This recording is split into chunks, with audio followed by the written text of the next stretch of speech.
外来种小花曼德兰咧炭是真紧，会危害到咱的原生种甲农作物，互人真头疼。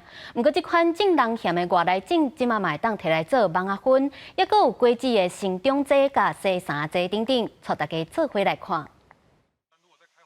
小花曼泽兰是出名的外来种，生炭速度紧，危害本土生态。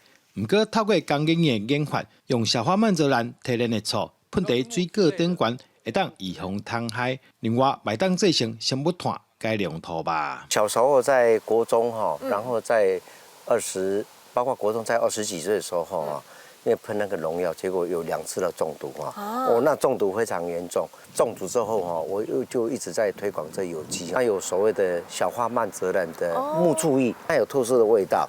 那一般那个虫闻到这个味道就会怕。醋液除了能够防小黑蚊、环境整治之外，其实我们把干燥的小花曼的泽兰去做混合配方的调控，尤其是在跟一些天然的中草药或天然植物去做混合，那我们可以做成熏香、防蚊液，甚至把小花曼泽兰的碳化材做成手工皂。除了小花曼泽兰，甲唔滴的芭乐叶无好喙，会当提炼出上天然的洗衫精。芭乐叶呢，其实它因为虽然不能吃，可是它其实跟果实一样它其实里面含有很多的营养成分比如说维他命 C， 或者是有一些可以来抑制血糖。那另外呢它里面含有一个成分是这个大量的就是多酚。